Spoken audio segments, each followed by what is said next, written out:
Picture, if you will, a scene of unimaginable horror set against the pristine snow of the Kremlin. Grand Duchess Elizabeth Feodorovna, a woman of royal blood and Queen Victoria's own granddaughter, is found kneeling in the crimson slush. There are no tears in her eyes, only a terrifying resolve. With her bare hands, she is gathering the shattered remains of her husband, Grand Duke Sergei Alexandrovich, to place them into a simple zinc box. This cataclysm was more than an assassination. It was the death knell of the Russian Empire itself. To comprehend how a future saint found herself amidst such carnage and why a Romanov tyrant met such a violent end, we must retrace their steps. We must look beyond the immediate horror to understand the brutal geometry of that explosion in 1905. We must ask why a young poet-turned-assassin was waiting in the shadows of the Kremlin gate with a nitroglycerin bomb concealed under his coat. To answer this, we must leave the bloody snow of Moscow and travel back in time, back to the gilded palaces of St. Petersburg in the mid-19th century, to understand the world that created Sergei Alexandrovich and the shadow that haunted his entire existence. Sergei was born in 1857 into the purple zenith of the Russian Empire. He was the seventh child and fifth son of Tsar Alexander II and Empress Maria Alexandrovna. To be born a Grand Duke of Russia in that era was to be born into a level of privilege and wealth that is almost incomprehensible to the modern mind. It was a life carried out in environments of staggering beauty, the Winter Palace with its 1,000 rooms, the sprawling parklands of Tsarskoye Selo, the cool summer palaces on the coast of Crimea. Yet Sergei was not born into a stagnant autocracy. He was a child of the era of great reforms. His father, Alexander II, was a man of immense contradictions, but he possessed a genuine desire to drag Russia, kicking and screaming, into the modern European 19th century. When Sergei was just 4 years old, in 1861, his father signed the Emancipation Manifesto, freeing millions of serfs from centuries of near slavery. It was an act of monumental historical significance, earning Alexander the title Tsar Liberator. The Russia of Sergei's childhood was a place of cautious optimism. Courts were reformed, censorship was relaxed, universities were granted more autonomy. There was a feeling in the salons of St. Petersburg that perhaps the colossal lumbering bear of Russia could evolve without violence. Young Sergei grew up in the center of this whirlwind. Like all Grand Dukes, his education was rigorous and strictly military.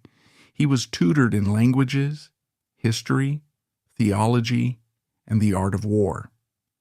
From a young age, observers noted that Sergei was different from his boisterous older brothers. He was a quiet child, intensely, almost painfully shy. He was deeply attached to his mother, the Empress, a sickly and deeply religious woman whose melancholy seemed to seep into her young son. Sergei grew into a tall, slender youth with a reserved, almost haughty demeanor that masked a crippling social anxiety. He developed a deep, almost fanatical devotion to the Russian Orthodox Church. While his brothers were out drinking, gambling, and chasing ballerinas, the traditional pastimes of young Romanov men, Sergei was often found in chapel, absorbed in prayer, or studying ancient icons. He was an aesthete, a lover of art and beauty, but one who viewed the world through a lens of rigid moral judgment.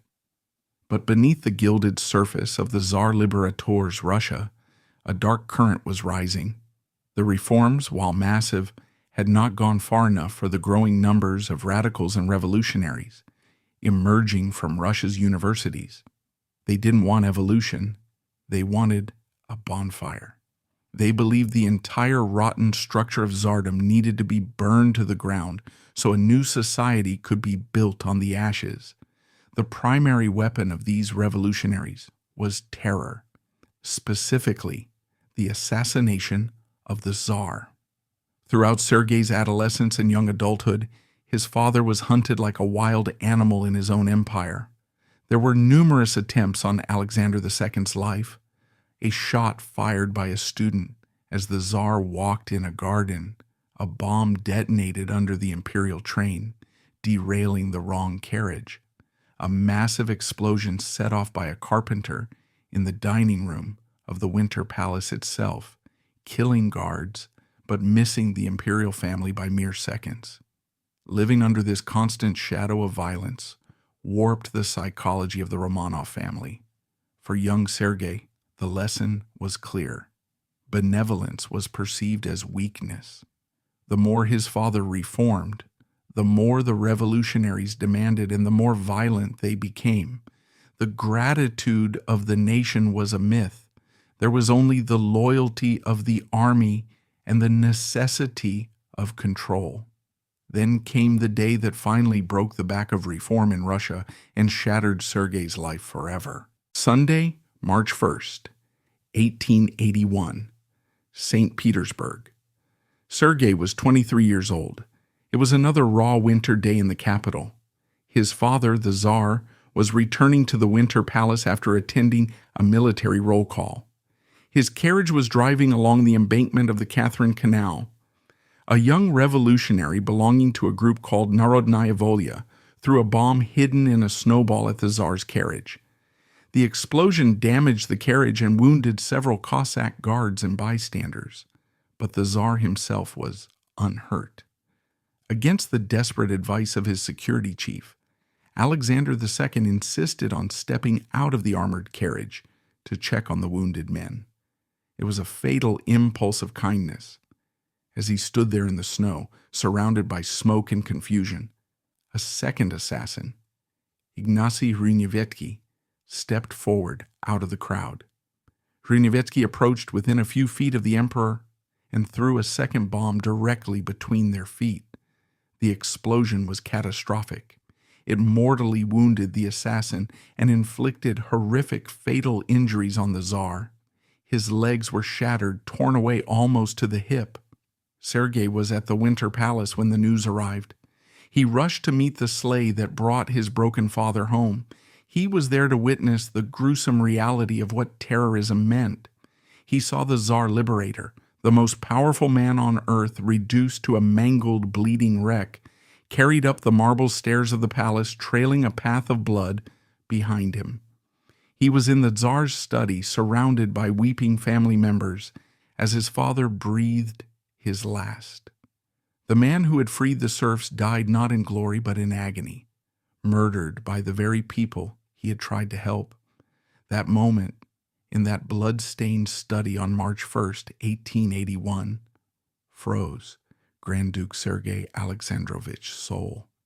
If there had ever been any liberal tendencies in his nature, any belief in the possibility of reform or dialogue with a changing world, it died that day, along with his father.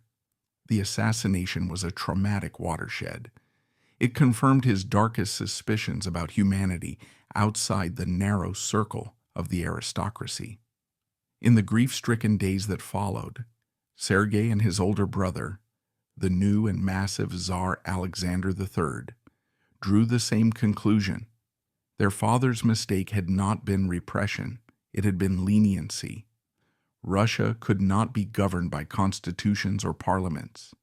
It could only be held together by the iron fist of autocracy, ordained by God and enforced by the bayonet. Sergei emerged from his mourning as a changed man.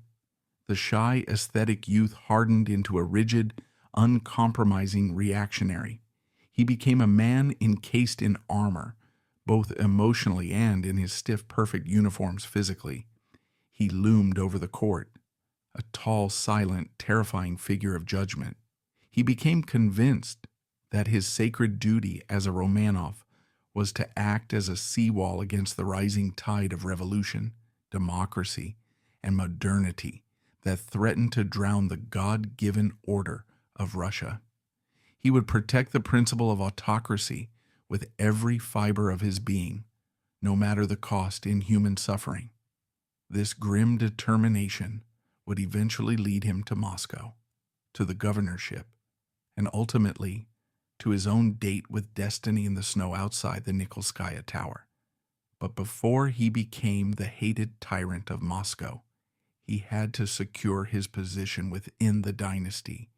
He needed a wife, and the match that was made for him would become one of the most fascinating, tragic, and mysterious partnerships in royal history.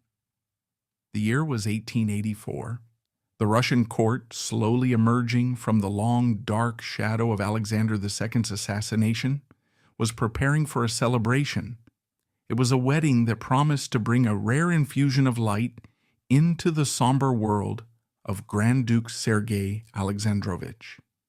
The bride was Princess Elizabeth of Hesse, and by Rhine, known to her family and history simply as Ella. To understand the sheer strangeness of the union that followed, one must appreciate who Ella was.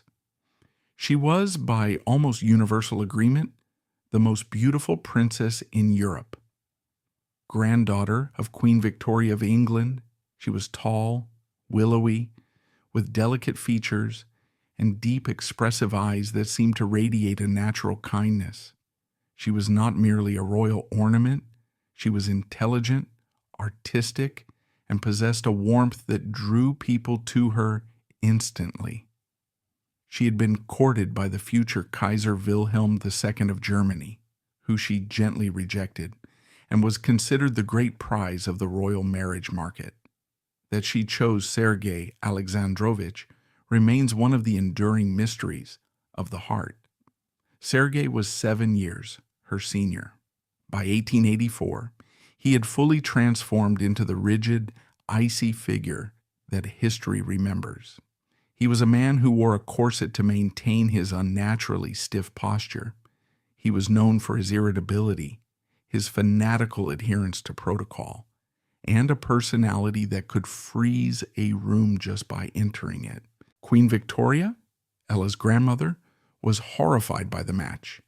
She held a deep, abiding distrust of Russia, viewing it as a barbaric, semi-Asiatic despotism. She wrote frantically to Ella, warning her against the marriage, fearing for her granddaughter's happiness in the frozen bear pit of St. Petersburg. But Ella was stubborn. She claimed to see something in Sergei that no one else could, a hidden depth, a wounded soul that needed healing, perhaps a shared spiritual intensity. They were married in the Grand Church of the Winter Palace in June 1884. The crowds cheered, the bells rang, and for a moment it seemed like a fairy tale.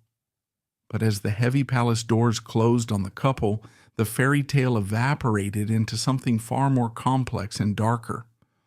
Almost immediately, rumors began to swirl through the drawing rooms of St. Petersburg and the royal courts of Europe.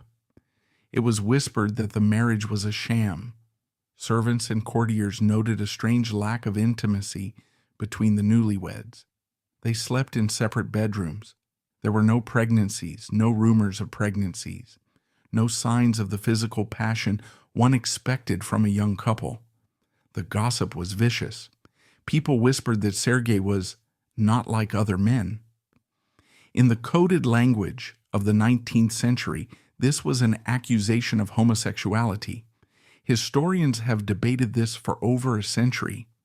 Diaries and letters from the time hint that Sergei surrounded himself with handsome young adjutants, men like the dashing Grand Duke Konstantin Konstantinovich, with whom he shared an intense emotional friendship. Whether Sergei was a repressed homosexual or a man so consumed by religious asceticism that he viewed sex as a sin, the result for Ella was the same. She found herself in a white marriage, a union of the spirit perhaps, but not of the flesh. Yet incredibly she did not rebel. She did not take lovers, as was common in the high-stakes game of aristocratic marriages. Instead, she adapted. She tried to mold herself to fit his rigid world. She learned Russian quickly. She began to explore the Orthodox faith, eventually converting from Lutheranism against the wishes of her German family. In this conversion, she and Sergei finally found their common ground. If they could not be lovers in the traditional sense, they would be partners in faith. They became a pious, almost monastic power couple, united by a shared belief in the divine mission of the Romanov dynasty. But piety does not equal popularity. While Ella was universally adored for her beauty and grace, Sergei remained isolated and feared. And in 1891, his brother Tsar Alexander III gave him the platform that would turn that fear into hatred. The Tsar appointed Sergei Alexandrovich as the Governor-General of Moscow. This was not a ceremonial posting. St. Petersburg may have been the head of the empire, bureaucratic, European, chilly, but Moscow was its heart. It was the ancient capital, the Third Rome. It was a chaotic, sprawling city of merchants, ultra-conservative old believers, factory workers, and students. It was the center of Russian nationalism and the engine of its booming industrial economy. To rule Moscow was to rule a kingdom within a kingdom, and Sergei arrived with a clear mandate to freeze the city into submission. He moved into the governor's mansion on Tverskaya Street and later the Nikolaevsky Palace inside the Kremlin. He immediately set about turning Moscow into a model of police state efficiency. He hated disorder. He hated liberalism. He hated anything that smelled of the modern world's corruption. His rule was characterized by the whip and the icon. He poured money into restoring Moscow's churches and monasteries, polishing the golden domes until they shone. He attended endless services, standing for hours in prayer, but at the same time, he unleashed the police on the city's universities. Student protests were smashed with brutal efficiency. The Okhrana, the secret police, were given free rein to infiltrate factories and labor unions. But it was in 1892 that Sergei committed the act that would define him as a villain in the eyes of history and ensure that his name would be cursed by thousands. Sergei was a virulent anti-Semite. This was not uncommon in the Russian elite, but Sergei's hatred was personal, theological, and obsessive. He viewed the Jewish population not just as a religious other, but as a cancer eating away at the purity of holy Moscow. At that time, most of Russia's Jews were confined by law to the Pale of Settlement in the western borderlands. However, over the decades, exceptions had been made. About 20,000 to 30,000 Jews, artisans, merchants, veterans of the army, had been granted the legal right to live and work in Moscow. They had built lives there. They had shops, synagogues, schools, and homes. They were woven into the economic fabric of the city. Sergei decided they had to go, all of them.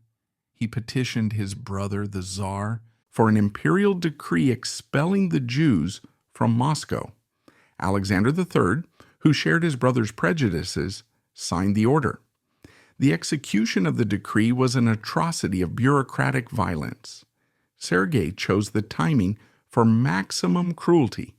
The expulsion began on the first night of Passover, 1892. The police squads moved in at midnight. They banged on doors across the Jewish district of Zaryadye and other neighborhoods. Families were dragged out of their beds. They were told they had no right to be there. Their residence permits were revoked instantly. The weather was horrific, a freezing Moscow spring with sleet turning the streets to slush. The scenes that followed were heart-wrenching. Wealthy merchants were given a few months to liquidate their assets, forcing them to sell thriving businesses for pennies on the ruble to circling vultures. But the poor, the cobblers, the tailors, the butchers, were given days, sometimes hours. The train stations of Moscow became scenes of biblical despair. Thousands of weeping families clutching their children and whatever bedding they could carry were shoved into cattle cars. The sick, the elderly, pregnant women, Sergei made no exceptions, The police, acting on the Grand Duke's strict orders, showed no mercy. A young Jewish woman who had just given birth was reportedly carried onto a train on a stretcher, only to die of exposure before the train left the province. The Moscow synagogue was closed. The community was shattered. In a matter of weeks, Moscow lost a vital part of its soul and its economy. Sergei wrote to his brother with chilling satisfaction, describing the operation as a great success, a necessary cleansing of the ancient capital. He felt no guilt. To him, he was doing God's work, purifying the city for the true believers. But he had sown a wind that would eventually return as a whirlwind. Among the thousands of families destroyed, among the children who watched their parents humiliated and ruined on the train platforms, deep seeds of hatred were planted. The revolutionary organizations, which had many Jewish members, now had a specific personalized target.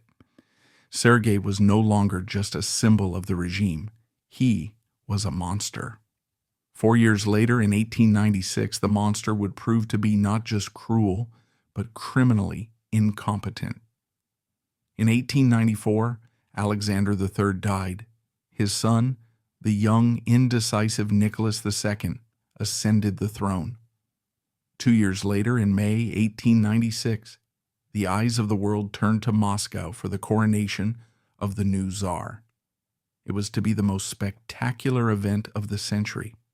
As Governor General of Moscow, Grand Duke Sergei was the supreme organizer of the festivities. He was responsible for security, for logistics, for the glory of the event. A massive people's feast was planned for May 18th on Kodinka Field, a military training ground on the outskirts of the city. It was a tradition for the Tsar to distribute gifts to his people, usually a commemorative tin cup, a sausage, some gingerbread, and free beer. The promise of free gifts drew the poor of Moscow and the surrounding peasants like a magnet. By the night of May 17th, people began to gather. By dawn on the 18th, the crowd was estimated at 500,000 people. Kodinka Field was a death trap. It was not a flat meadow. It was a rugged training ground scarred with trenches, ditches, and ravines used for military maneuvers. These hazards had been hastily covered with wooden planks or thinly disguised with sand, but they remained dangerous. The police presence was woefully inadequate. Sergei had assumed the loyal people would be orderly. He was wrong. Early in the morning, a rumor rippled through the colossal, tired, thirsty crowd. The gifts are running out. The officials are stealing the beer. There won't be enough for everyone. Panic is a contagion. The crowd surged forward toward the distribution booths. The few hundred Cossacks and police were swept away like twigs in a tsunami. The people at the front were pushed into the ditches and trenches. The people behind them were pushed on top. The wave of humanity kept coming, unaware that they were walking on a carpet of suffocating bodies. For 20 minutes, it was hell on earth. Screams of agony were drowned out by the roar of the crowd. Ribs were crushed. Lungs collapsed. Men and women died standing up, held upright by the pressure of the bodies around them, their feet not touching the ground. When the pressure finally eased and the crowd receded, Kodinka Field looked like a battlefield. The official death toll was 1,389. The real number was likely much higher. Thousands more were injured. Sergei Alexandrovich was informed of the disaster immediately. His reaction was the defining moment of his career. A man with a shred of political instinct or human empathy would have canceled the festivities, declared mourning, and rushed to the hospitals. Sergei did none of these things. He advised his nephew, the Tsar, that the coronation schedule must not be altered. To cancel the events would be to show weakness. It would be an admission that the government had lost control. That night, A lavish ball was scheduled at the French embassy. The Tsar and Tsarina wanted to stay away, to pray for the dead. Sergei and his brothers insisted they go. "It is your duty," Sergei told the weeping Nicholas. "You are the emperor. You cannot hide." And so, while carts were still hauling stiffening corpses away from Kodinka field, while the hospitals of Moscow were overflowing with the groans of the dying, the imperial couple danced. The optics were catastrophic. The Russian people saw their little father, the Tsar, dancing on their graves. But the venom was directed chiefly at Sergei. Everyone knew he was the governor. Everyone knew he was responsible for the field's preparation. And everyone saw his cold, arrogant face at the ball, seemingly unmoved by the slaughter. From that day forward, he had a new nickname in the dark taverns and underground printing presses of Russia. He was no longer just the Grand Duke. He was the Prince of Kodinka. He became the embodiment of everything that was rotting in the Romanov dynasty: the arrogance, the incompetence, the callous disregard for human life. He was a man who would expel 20,000 Jews for a theological theory and then dance while 1,300 peasants lay dead in the mud. In the shadows of the empire, the combat organization of the socialist revolutionaries took note. They began to sharpen their knives. They began to mix their chemicals. The Prince of Kodinka had to die, but the Grand Duke, encased in his armor of righteousness, felt secure. He believed he was God's instrument. He did not see the young men in student coats watching his carriage. He did not smell the sulfur in the air. As the new century dawned, bringing with it the Russo-Japanese War and the rising tides of 1905, Sergei Alexandrovich retreated further into his fortress of the Kremlin. He became even more rigid, even more severe. And in a small rented room in a nondescript building, a young poet named Ivan Kalyaev was writing verses about sacrifice and learning how to build a bomb. By the turn of the 20th century, the silence that Grand Duke Sergei Alexandrovich had so ruthlessly imposed upon Moscow was beginning to fray. The peace of the graveyard that he had maintained through the secret police, the expulsion of the Jews, and the crushing of student dissent was an illusion. Beneath the frozen surface of Russian society, the magma was rising. To understand the explosion that would eventually rock the Kremlin, we must look away from the palaces and peer into the shadows. We must understand the men and women who had decided that the only language the Romanovs understood was the language of dynamite. They were not the Bolsheviks. At this time, Lenin's followers were largely theoretical Marxists, arguing in Swiss coffee houses about the movements of the proletariat. They viewed individual assassination as pointless, a waste of energy. The people hunting Sergei were different. They were the socialist revolutionaries, and specifically their combat organization. These were the romantics of the revolution. They were the spiritual heirs of the group that had killed Sergei's father. They did not believe in waiting for the slow grind of history. They believed in the propaganda of the deed. They believed that a single well-placed bomb could shatter the hypnosis of the state, wake the sleeping masses, and terrorize the government into submission. They saw themselves not as murderers, but as knights engaged in a holy duel. They were ready to die for their cause, and indeed, they expected to.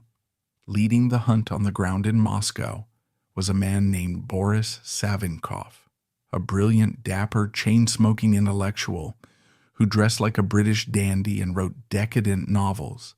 Savinkov was the mastermind of terror.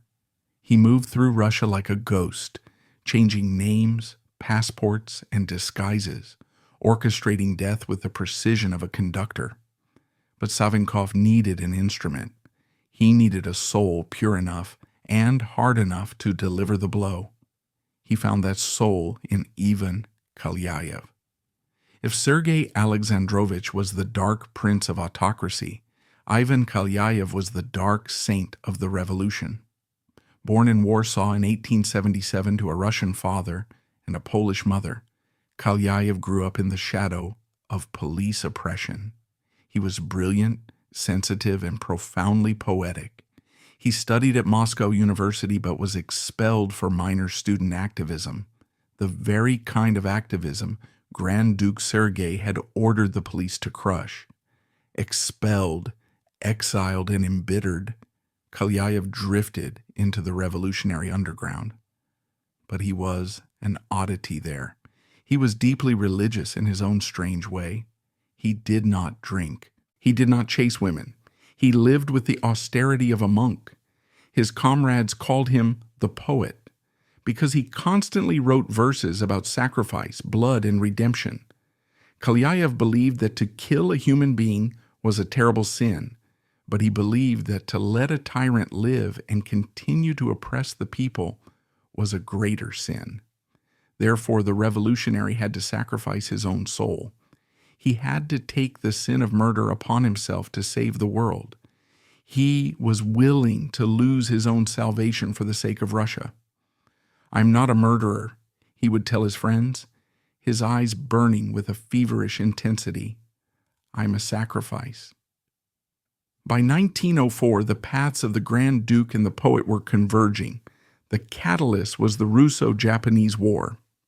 In February 1904, the Japanese Imperial Navy launched a surprise attack on the Russian fleet at Port Arthur.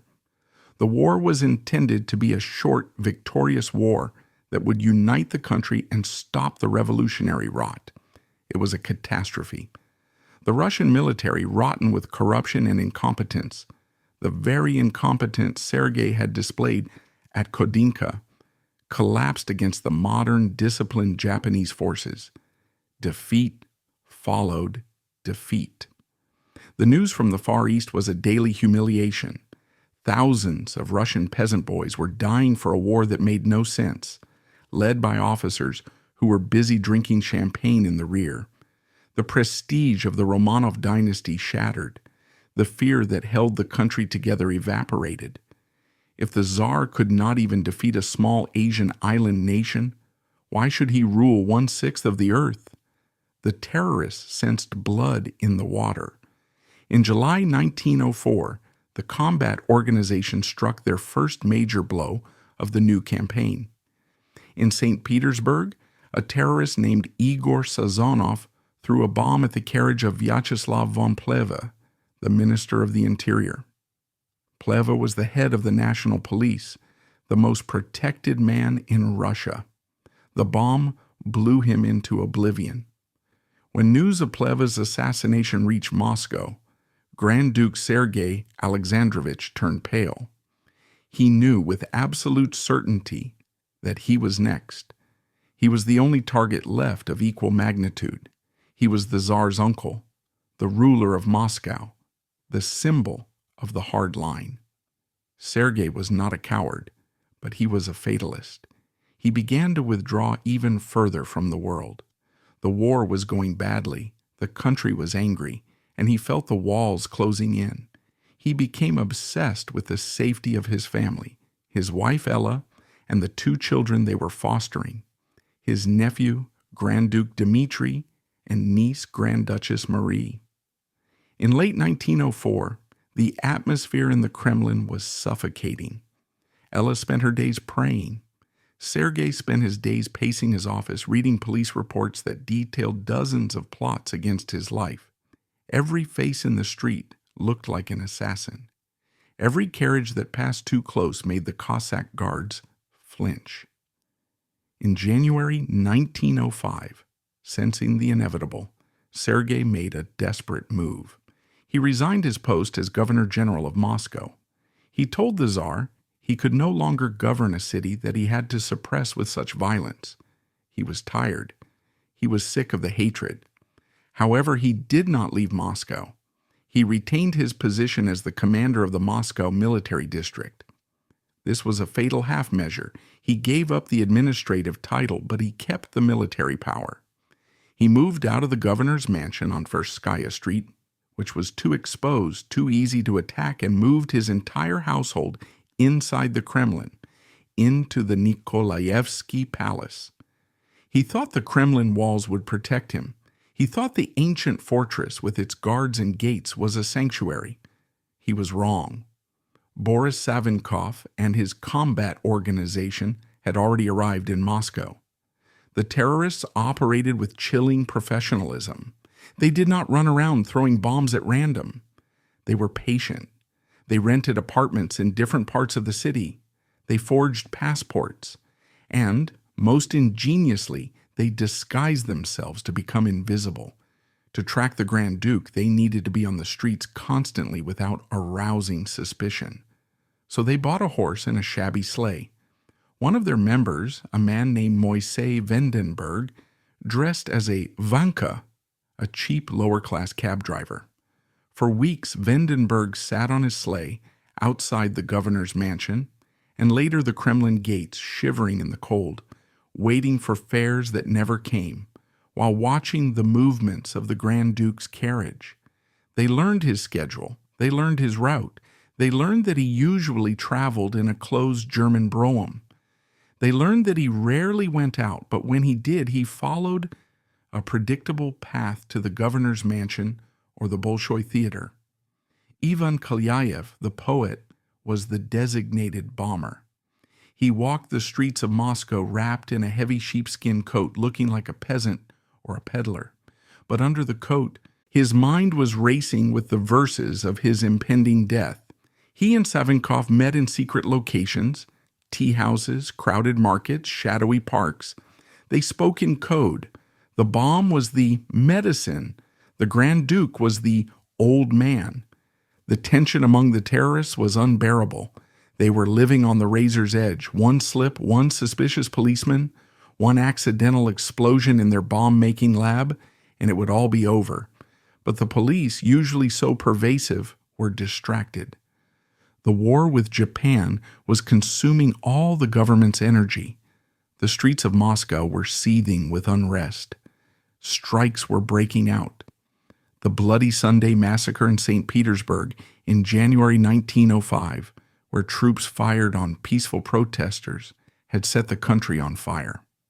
In this chaos, the hunters moved unseen. By early February, the plan was set.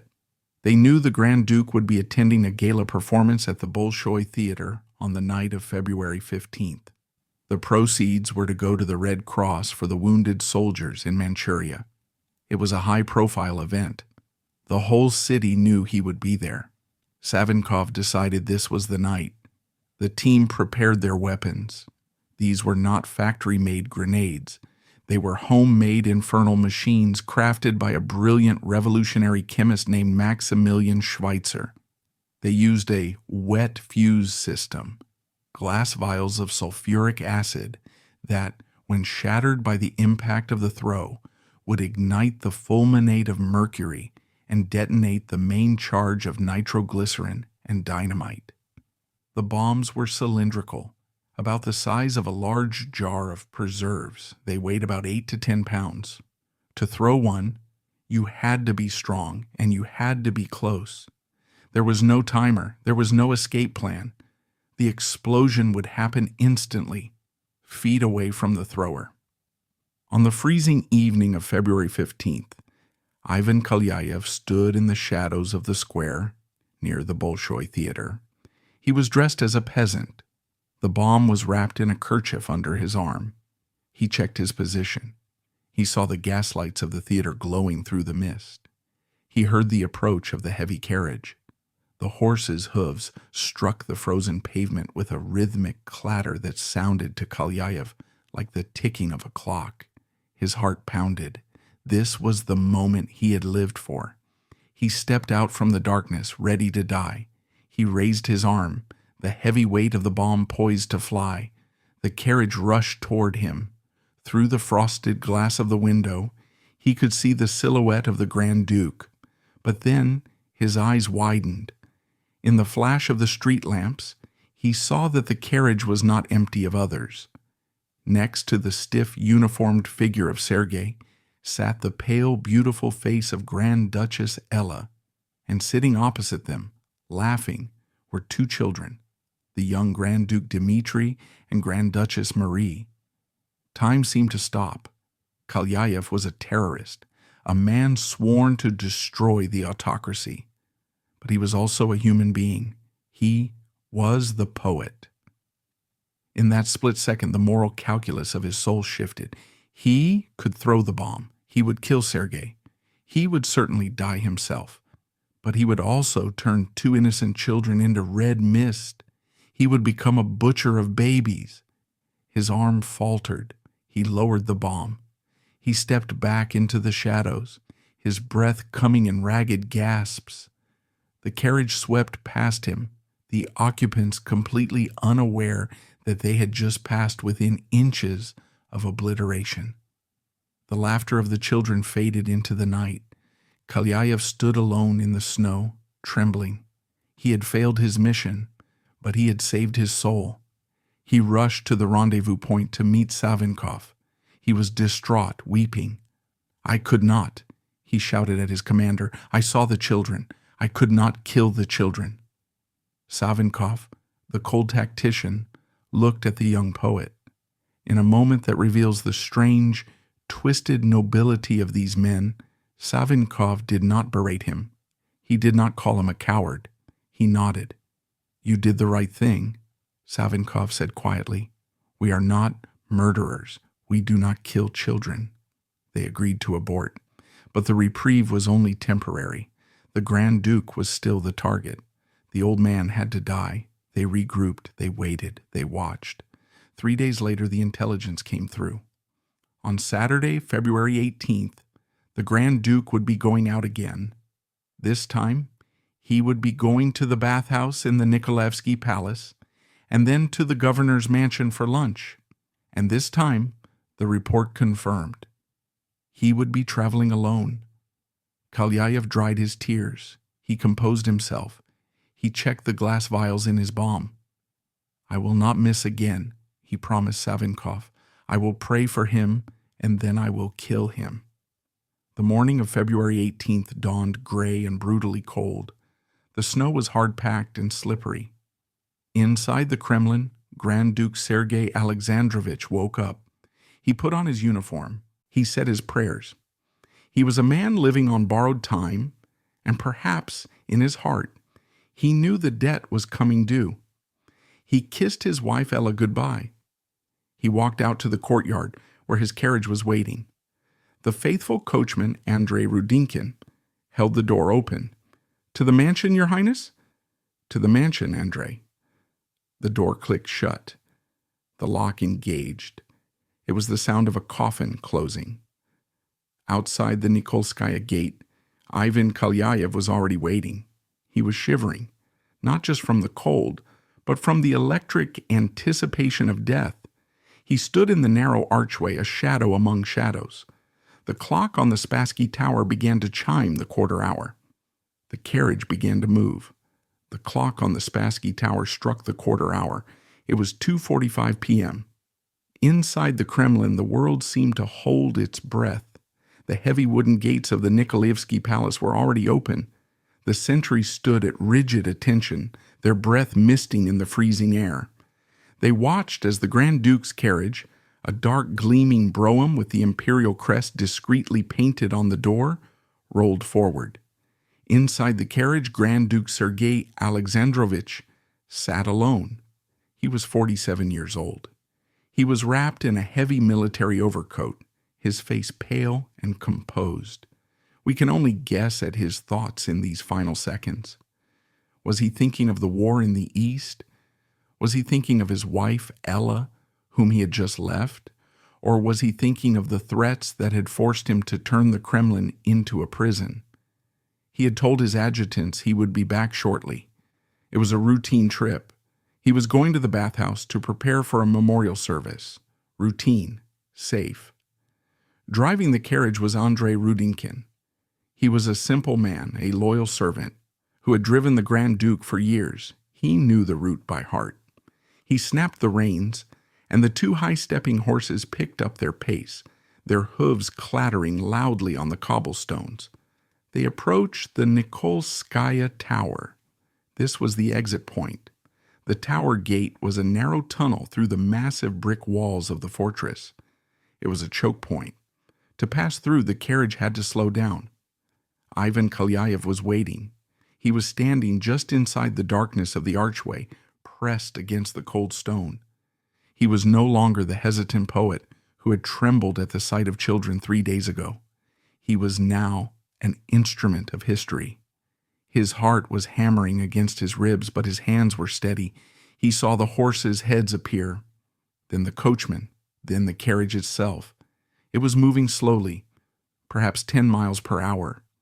As it entered the shadow of the gate, the noise of the city outside was momentarily cut off. Kalyaev stepped away from the wall. He moved directly into the path of the carriage just to the side. He was so close he could have reached out and touched the horses. Later in his prison cell, Kalyaev would claim that in that final fraction of a second, he looked through the carriage window. He said he saw the Grand Duke see him. He saw the recognition in Sergei's eyes, the realization that the ghost had finally come out of the machine. Kalyaev raised the bomb. It was wrapped in a handkerchief. He didn't just drop it. He hurled it with all his strength, aiming for the floor of the carriage, directly under the Grand Duke's feet. The distance was no more than 4 feet. The glass vial of acid shattered. The fuse ignited the fulminate of mercury. The dynamite and nitroglycerin woke up. The sound was not of this world. It was not a bang. It was a cataclysm.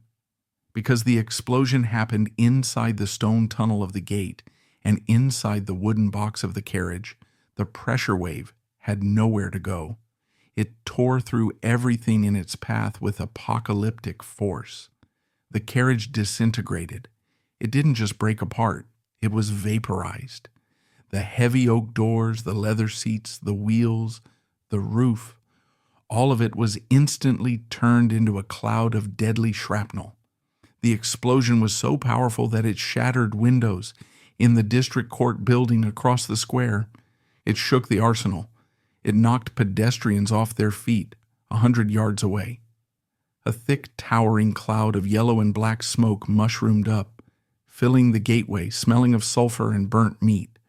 For a few seconds there was a stunned, ringing silence. The snow continued to fall, indifferent to the violence. Then the screaming started.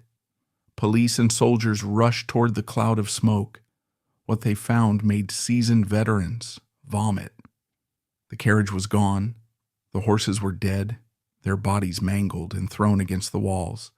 And the Grand Duke, the governor of Moscow, the tallest of the Romanov brothers, the man who had ruled millions with an iron fist, had been reduced to fragments. The force of the blast had struck him from below. His legs were torn off. One leg, still encased in its military boot, was found near the gate. The other was blown to pieces. His torso had been obliterated. The explosion had essentially scooped him out. Most horrifying of all was his head. The force of the blast had severed it cleanly from his body and thrown it upward. It was found later on the roof of a nearby building, the face reportedly untouched, the expression one of mild surprise. His arm, torn from the shoulder, lay on the pavement. The hand was still wearing the gold wedding ring from the marriage that had been so cold and strange. Andrei Rudinkin, the loyal coachman, had been thrown clear of the seat. He was found lying in the snow, his back riddled with splinters and shrapnel, his uniform soaked in blood. He was still conscious. In his delirium, he didn't ask for a priest or a doctor. He whispered to the first policeman who reached him, "How is the Grand Duke? Is His Highness safe? I tried to drive fast."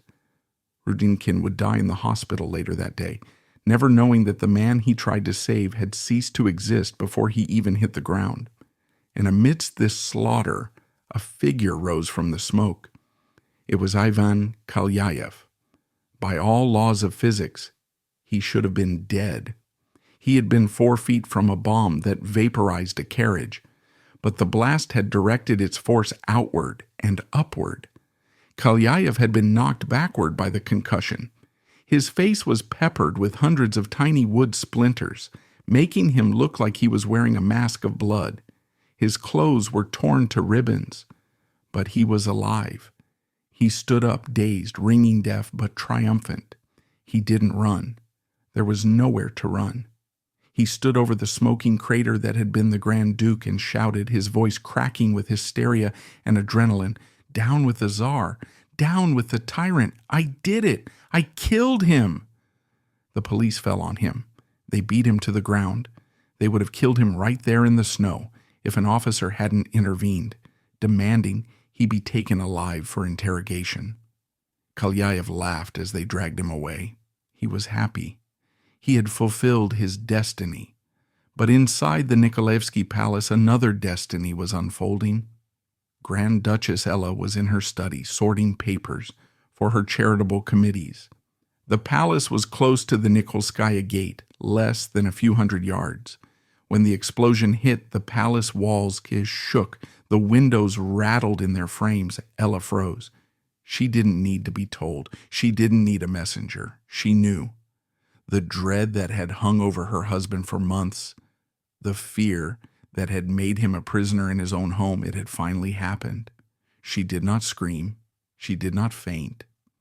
The paralysis of shock that hits most people seemed to bypass her entirely.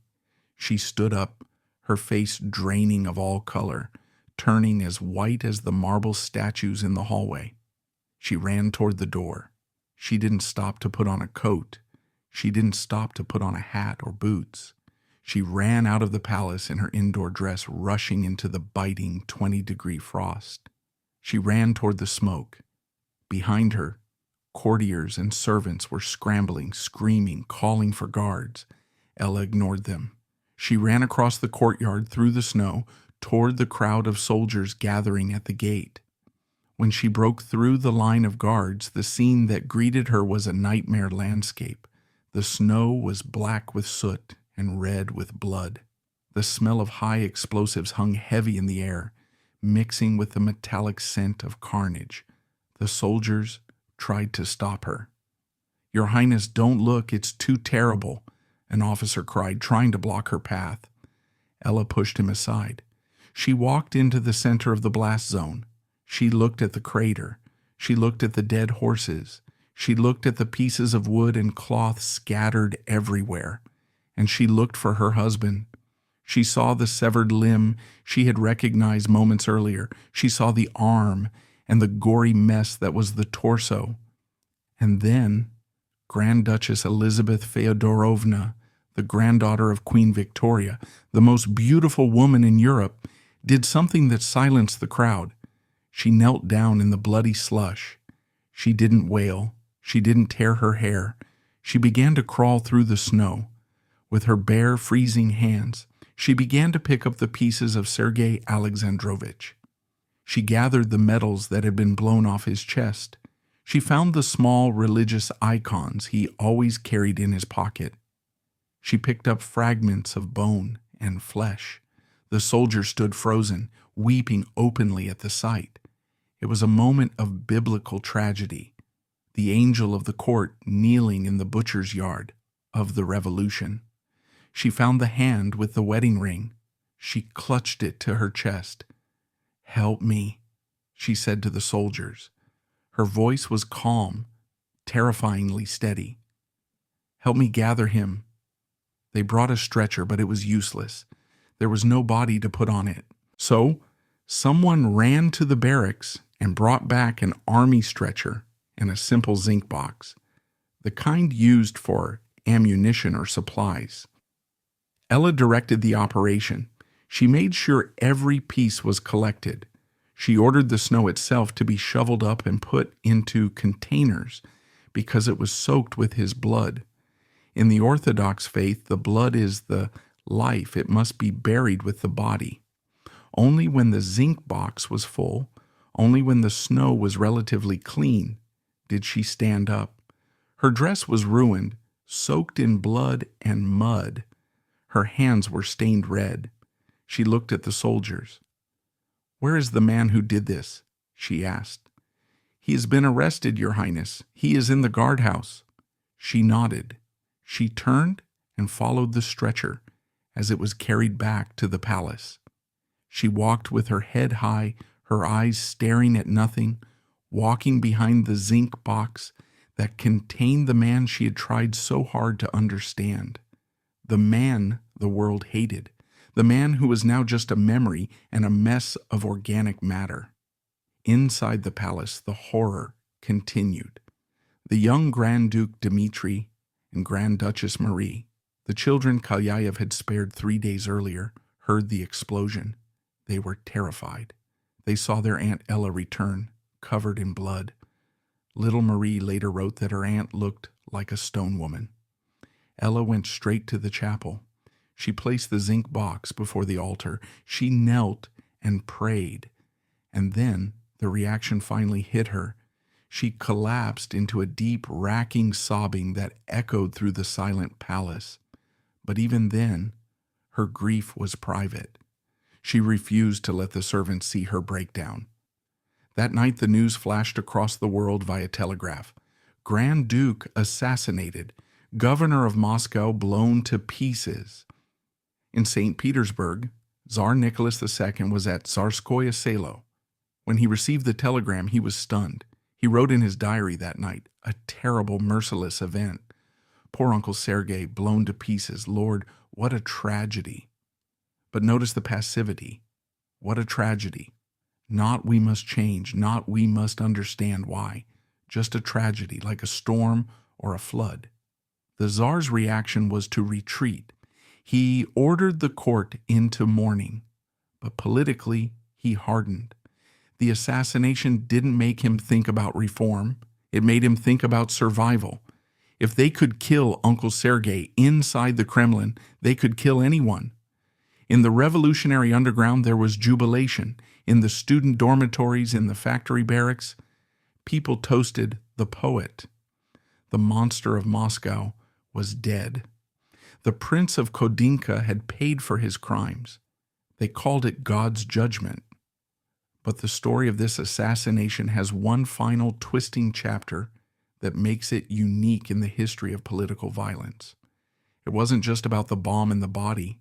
It was about what happened next between the two survivors, the assassin in his cell and the widow in her palace.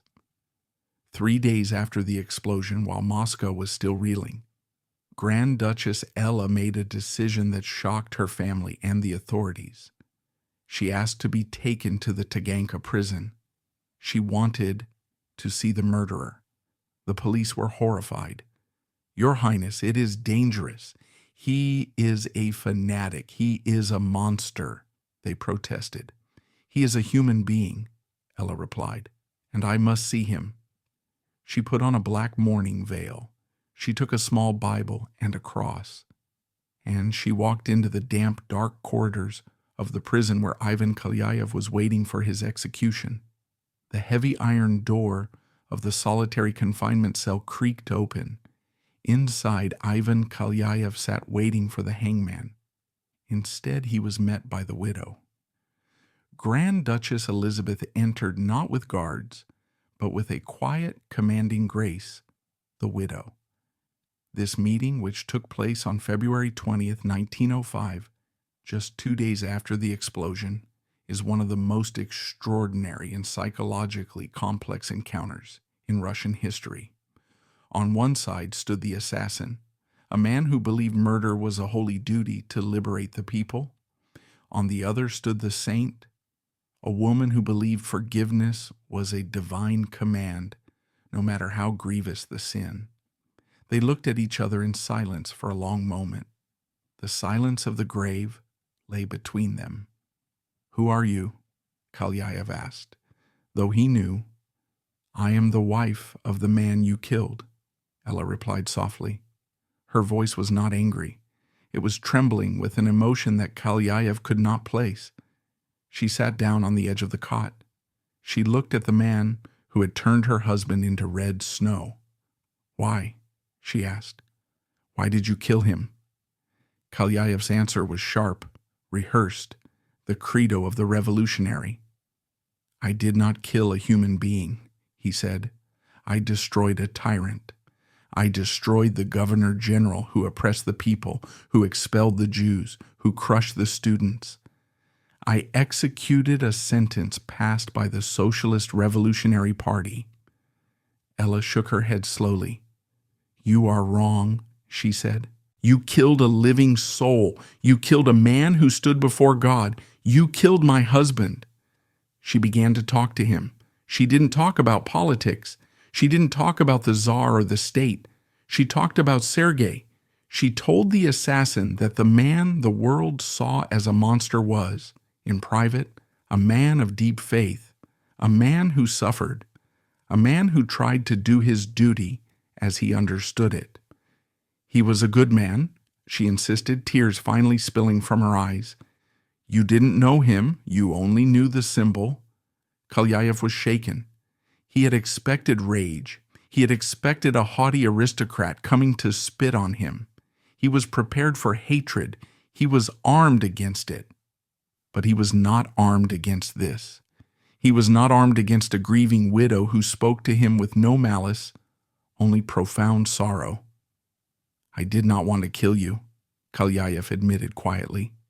"I saw you in the carriage 3 days ago, with the children. I could not throw the bomb then. I did not want to hurt you." "And yet," Ella replied, "you have hurt me more than anyone. You have taken his life and you have destroyed your own soul." Then she did the unthinkable. She reached into the folds of her black dress and pulled out a small object. It was a holy icon. "I have not come to judge you," she said. "I have come to ask you to save yourself. You have committed a terrible sin, but God's mercy is infinite. If you repent, if you ask for forgiveness, even this can be washed away." She held the icon out to him. "Please, take this, pray to him, repent."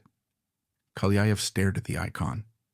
For a moment, the two worlds of Russia, the Orthodox, mystical autocracy, and the fiery messianic revolution, touched. But Kalyaev pulled back. He refused the icon. "I cannot repent," he said, his voice hardening again. "I am a believer, Your Highness. I believe in God. But I also believe in my cause. If I repent, I admit that I was wrong. I admit that the revolution is a sin. And I cannot do that. I gave my life for this act. I am happy to die for it. My death will be a witness to my truth." He looked at her with a strange kind of pity. "Do not pray for me to live. Pray for me to die with dignity."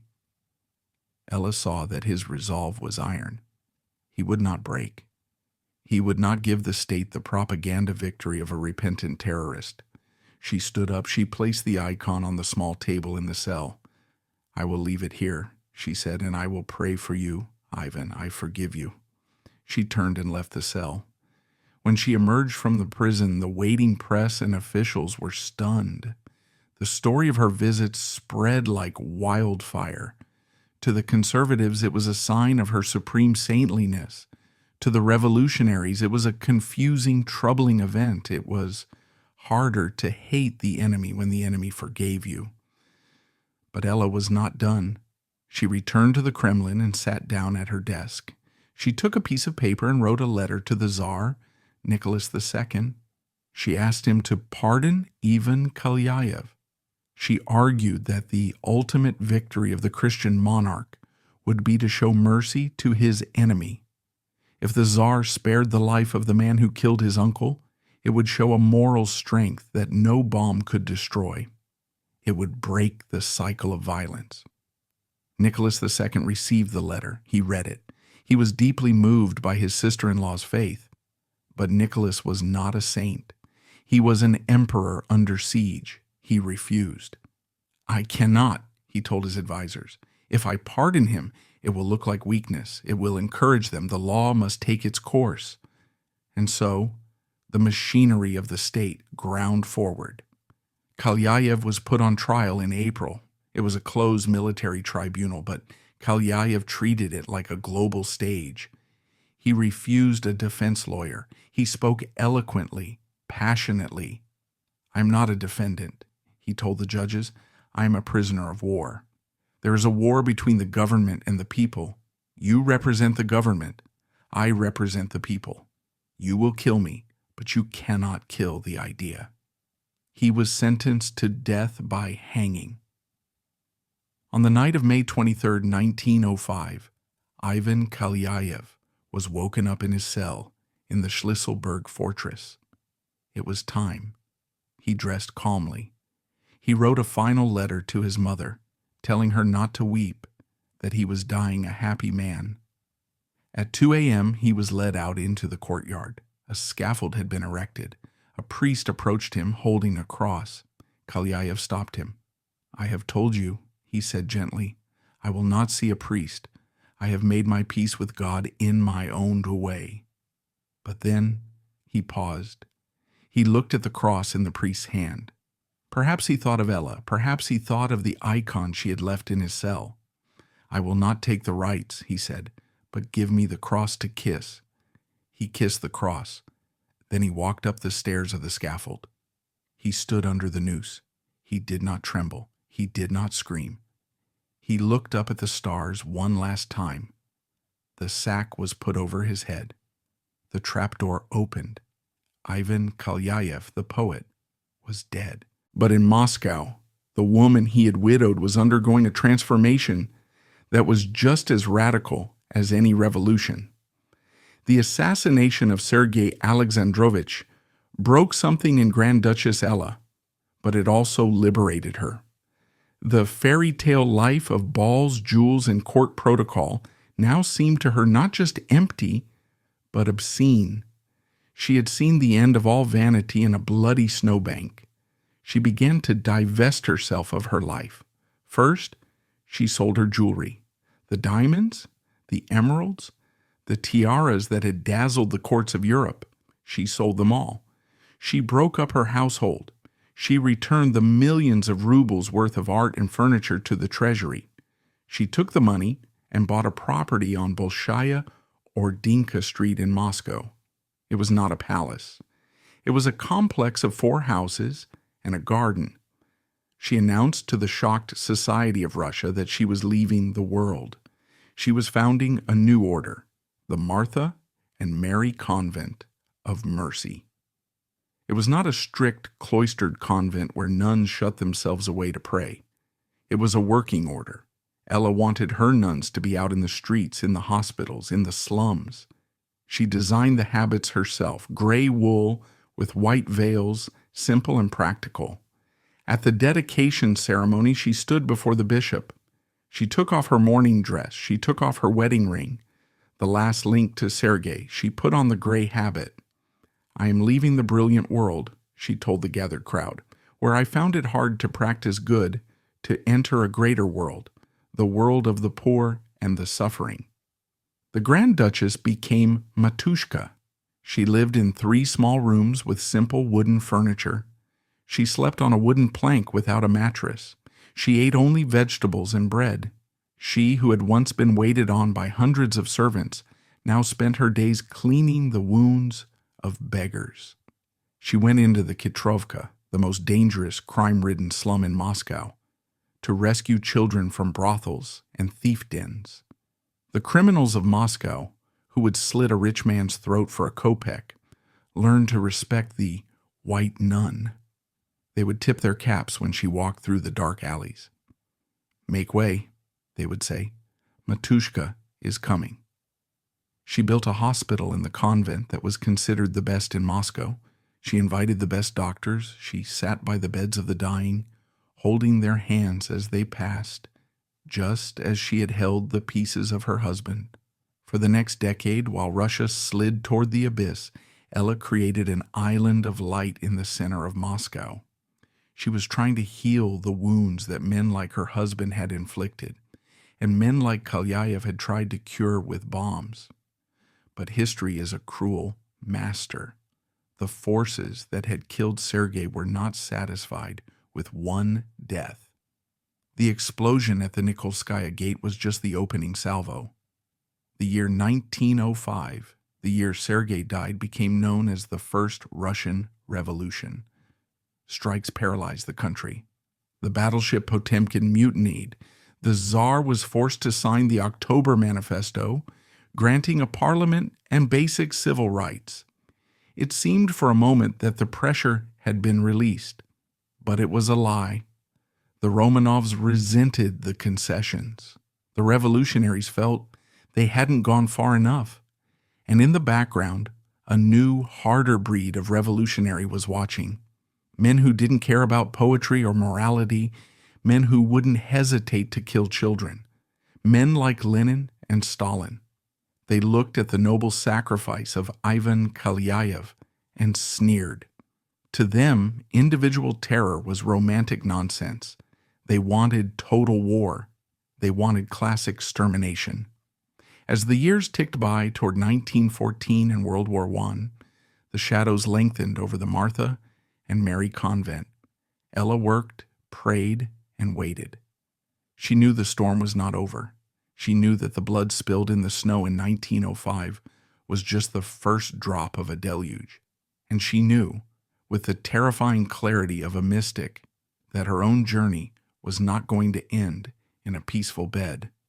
The zinc box that held her husband was waiting for her, too. In 1917, the dam finally broke. The Tsar abdicated. The Bolsheviks seized power. The world turned upside down, and the Red Terror began.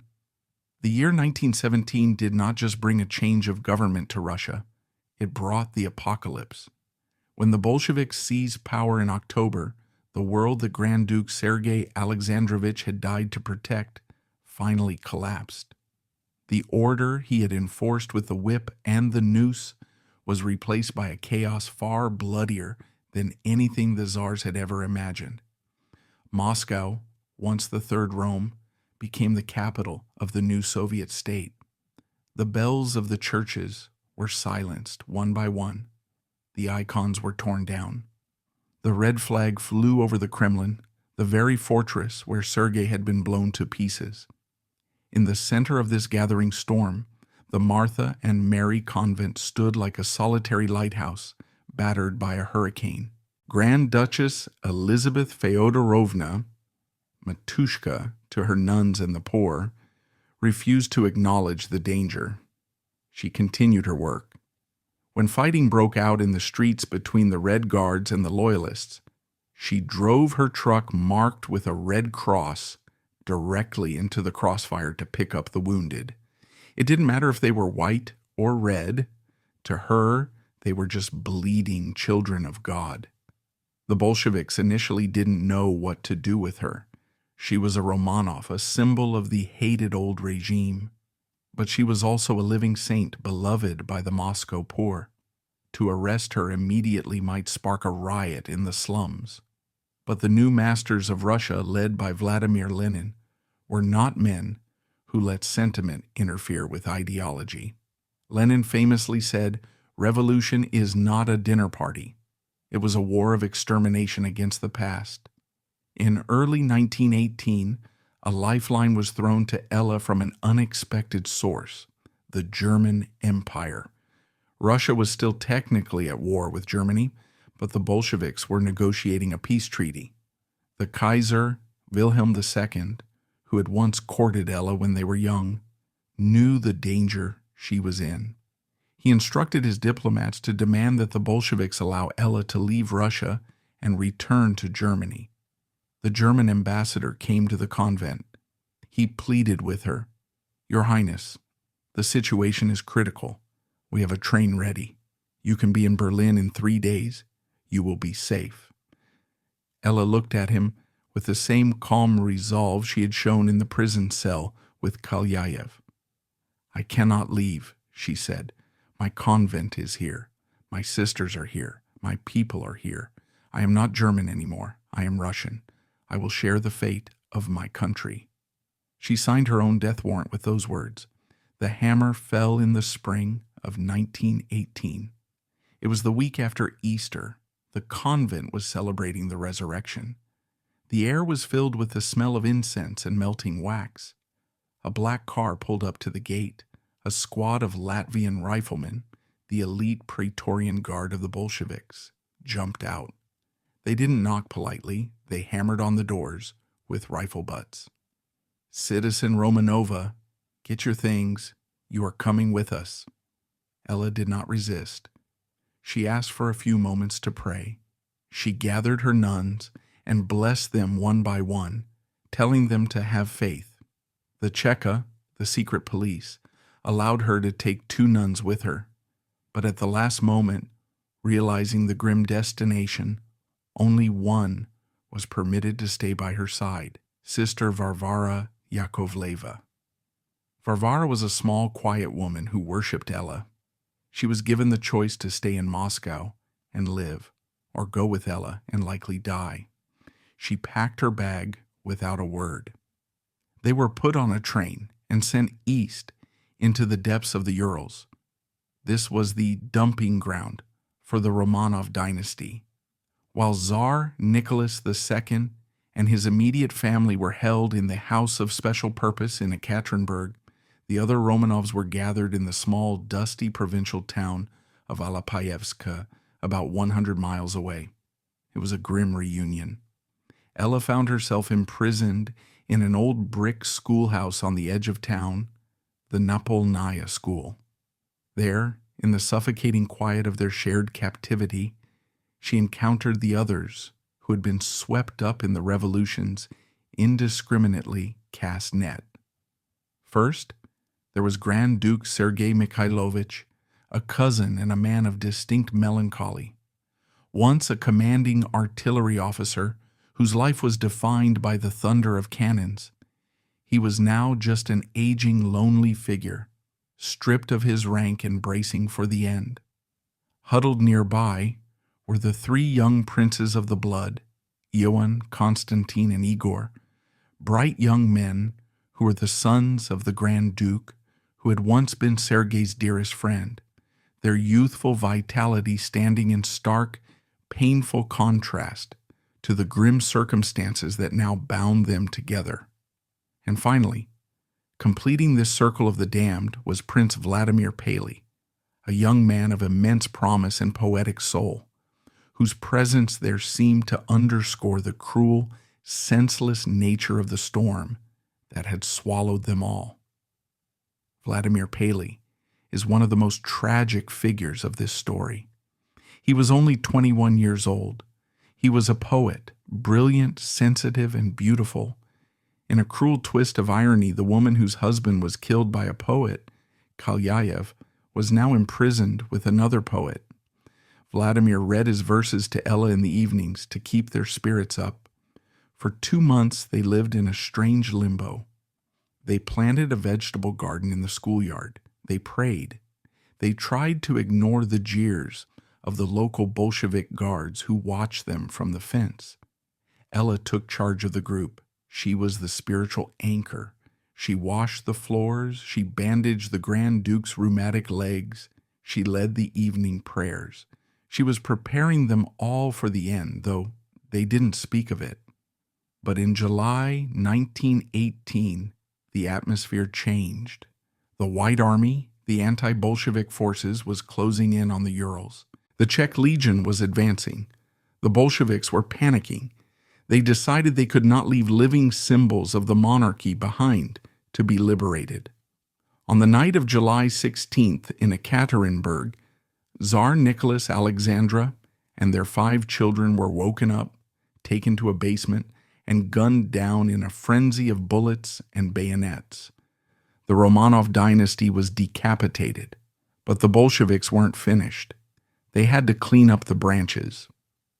The next night, July 17th, the terror came to Alapayevsk. It was late, past midnight. The prisoners were asleep. They were woken by the sound of heavy boots in the hallway and the shouting of the Cheka commissars. "Get up, get dressed. The White Army is coming. It is not safe here. We are moving you to a secure location." It was the same lie they had told the Tsar the night before. Ella knew. You can imagine that she knew. She put on her gray nun's habit.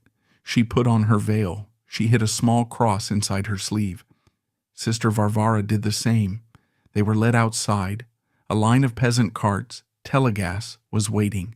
No cars, no trucks, just rough wooden carts drawn by tired horses. The prisoners were ordered to climb in. They were forbidden to speak.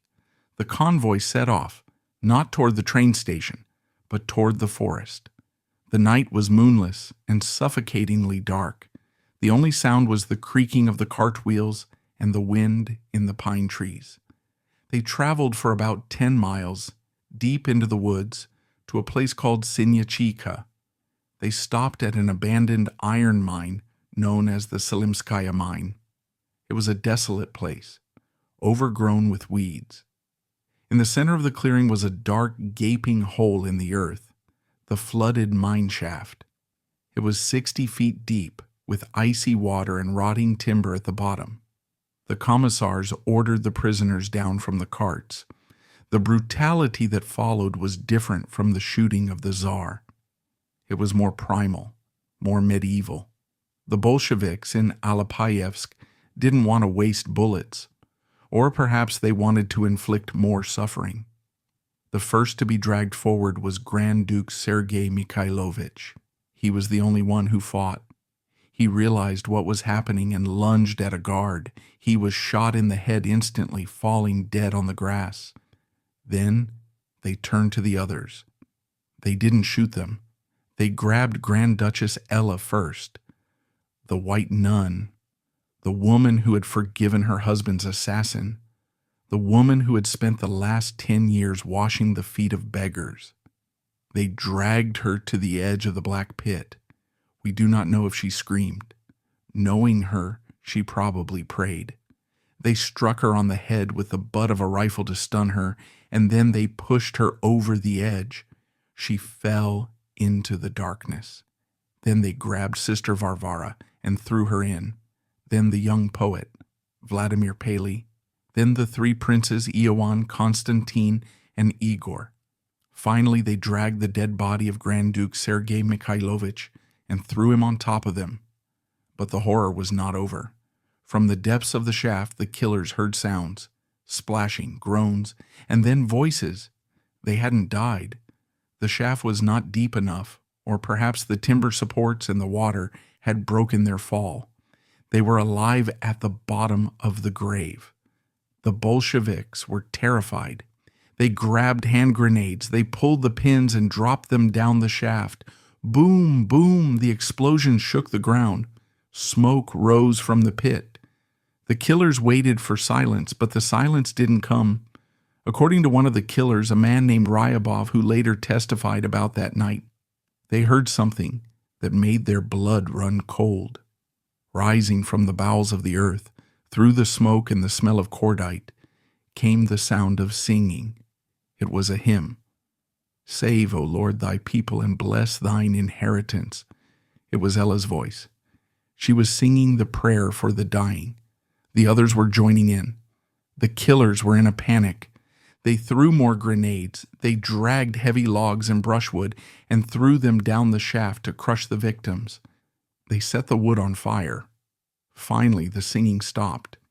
Satisfied that their work was done, the Bolsheviks left a guard posted and drove back to Alapayevsk as the sun began to rise over the Urals. They thought they had buried the past. They thought that by throwing these people into a hole in the middle of nowhere, they would be forgotten. No bodies, no relics, no martyrs. But they were wrong. 3 months later, the tide of war turned briefly. The White Army, led by Admiral Kolchak, captured Alapayevsk. They had heard rumors of the atrocity. They rushed to the Selimskaya mine. It was October now. Snow was beginning to fall again, the same snow that had covered Moscow when Sergei died.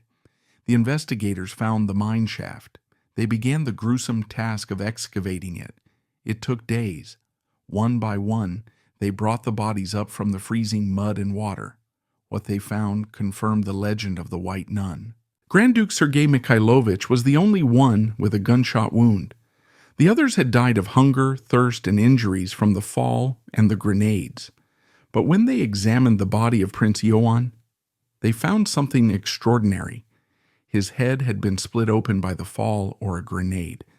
but his head was bandaged. In the pitch blackness of the mine shaft, with broken bones, surrounded by smoke and dying men, Grand Duchess Ella had not given up. She had torn strips from her own nun's veil. She had crawled through the mud to the injured prince. And in her final moments of life, she had performed one last act of mercy. She had bandaged his wounds to comfort him. She had died as she had lived, serving others. Her body was found almost untouched by decay, her face peaceful, her fingers poised in the sign of the cross. The governor of Moscow had been blown to pieces in a flash of violence. His wife, the Angel of Moscow, had died a slow, agonizing death in the darkness. But the story of Sergei and Ella was not quite finished. There was one final journey to be made, a journey that would take them from the frozen hell of the Urals to the golden sun of the Holy Land, a journey that would close the circle of blood and sanctity. The discovery of the bodies in the Alapayevsk mine shaft in October 1918 was not the end of the story. In many ways, it was the beginning of an odyssey that rivals the most epic journeys of mythology. Grand Duchess Elizabeth Feodorovna, Ella, was dead. Her husband, Grand Duke Sergei, had been dead for 13 years. The Romanov dynasty was shattered, but history demanded one final act of loyalty. The White Army, which had liberated the town and recovered the remains, was losing the civil war. The Red Army was regrouping, surging back across the Urals like a crimson tide. The White commanders knew that if the Bolsheviks returned and found the bodies of the imperial martyrs, they would not treat them with respect. They would burn them, dissolve them in acid, or hack them to pieces to prevent them from becoming relics for the faithful. So a decision was made. The bodies would not be buried in Alapayevsk. They would retreat with the army. The task of guarding the remains fell to a humble monk, Abbot Seraphim. He had known Ella. He had stayed at her convent. Now he became her post-mortem guardian. The coffins were simple wooden boxes lined with sheet iron. They were loaded onto a freight train, a boxcar of death, that began a slow, agonizing crawl eastward across the vast, frozen expanse of Siberia. This was not a funeral procession. It was a desperate flight. The train moved through blizzards, through burning villages, through the chaotic front lines of a collapsing empire. Often, they had to stop for days because the tracks were blown up or the fuel ran out. The conditions were horrific. It was winter. The bodies, which had been frozen in the mine shaft, began to thaw in the brief moments of warmth, then freeze again. The smell in the boxcar was overpowering. Yet Abbot Seraphim slept in the car with them, guarding the coffins from looters and red partisans, praying ceaselessly over the remains of the woman who had once been the most beautiful princess in Europe. They traveled for thousands of miles, through Omsk, through Irkutsk, across the endless taiga, until they finally reached the Chinese border. In April 1919, the coffins arrived in Beijing. They were temporarily placed in the crypt of the Russian Orthodox mission, but the chaos of the revolution was spreading even there. It became clear that China was not safe. It was then that the British royal family intervened. Remember, Ella was the granddaughter of Queen Victoria. Her sister Victoria was the Marchioness of Milford Haven. The British realized they could not save Ella's life, but they could save her dignity. A British cruiser, the HMS Hawkins, was dispatched. The coffins of Ella and her loyal companion, Sister Varvara, were transported to Shanghai, then loaded onto the ship. They sailed through the Suez Canal, arriving finally at Port Said in Egypt. From there, they were taken by train to Jerusalem. This destination was not accidental. 32 years earlier, in 1888, a young, radiant Ella had visited the Holy Land with her husband, Grand Duke Sergei. They had attended the consecration of the Church of Mary Magdalene, a stunning Russian Orthodox church built on the slopes of the Mount of Olives. The church is a jewel of architecture with 7 golden onion domes gleaming against the stark Judean landscape. It stands in the Garden of Gethsemane, the very place where Jesus prayed before his arrest. During that visit, standing in the fragrant gardens, Ella had turned to Sergei and said, "How I would like to be buried here. It is so peaceful." Sergei had laughed it off as a morbid thought from a young woman, but destiny has a long memory. In January 1921, the coffins were carried up the steep path of the Mount of Olives. Sir Ronald Storrs, the British governor of Jerusalem, attended the ceremony. The coffins were laid to rest in the crypt of the church. The white nun had finally come home. She had traveled from the palaces of Darmstadt to the glittering court of St. Petersburg, to the bloody slums of Moscow, to the bottom of a mine shaft in Siberia, and finally to the holiest hill on earth. In 1981, the Russian Orthodox Church abroad canonized her as a saint, a holy new martyr. In 2009, when her coffin was opened, her relics were found to be partially incorrupt.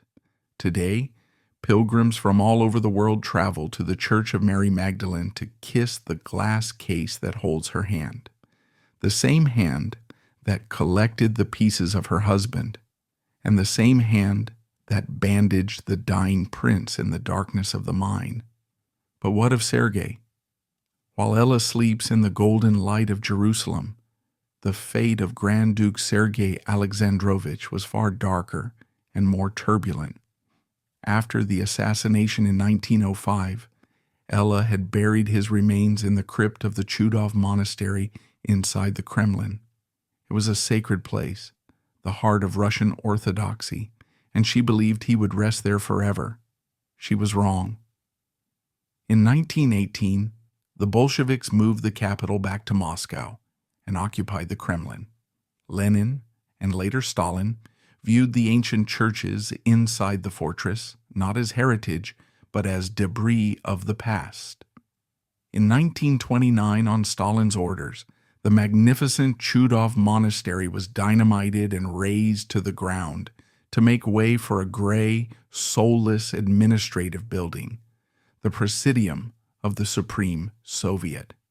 The crypts were filled with rubble, and the tombs of centuries of metropolitans and princes were crushed or paved over. Grand Duke Sergei's grave was lost under the asphalt of a courtyard, used as a parking lot for Communist Party limousines. For 60 years, the man who had ruled Moscow lay forgotten beneath the wheels of the regime that had destroyed his world. It seemed that the erasure Ivan Kalyaev had attempted with his bomb was finally complete. But the Soviet Union, like the Romanov Empire before it, eventually collapsed.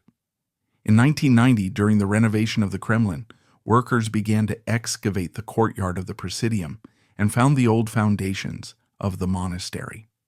There, they discovered a damaged but intact crypt containing a copper plaque that read, "Grand Duke Sergei Alexandrovich." Inside the sarcophagus lay the skeleton of a tall man with shattered legs and a detached skull. Shreds of a general's uniform and the tarnished remains of the cross of St. George still clung to the bones. The governor of Moscow had returned from the void. In 1995, a new Russia, trying to make peace with its bloody past, held a solemn ceremony where the Patriarch of Moscow led a procession to transfer Sergei's remains to the Novospassky Monastery, the ancestral burial ground of the Romanov boyars. He was reburied with full military honors, and a cross was erected on the spot near the Nikolskaya Tower where the bomb had exploded, a replica of the one Ella had designed in 1908, which the Bolsheviks had torn down. Today, if you visit the Kremlin, you can stand at that exact spot, seeing the cross and cobblestones where the old world ended, though most tourists walk by unaware. So, What are we to make of this tragedy? The story of Grand Duke Sergei Alexandrovich and Grand Duchess Elizabeth Feodorovna is not just a story of a husband and wife. It is the story of the suicide of an empire. Sergei represented the autocracy, rigid, unyielding, convinced of its divine right, but ultimately brittle. He believed that force could stop the future, and that high walls could keep out chaos, forgetting that confined pressure creates an explosion. He was destroyed by the very forces he tried to repress. Ivan Kalyaev represented the revolution, idealistic, fanatical, and willing to sacrifice his humanity for a utopia that never came. He killed the tyrant, but his act brought a cycle of violence that would eventually consume millions.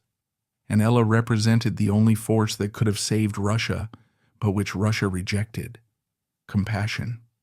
She showed us that the only way to fix a broken world is not with bombs or bayonets, but with the courage to kneel in the bloody snow and pick up the pieces.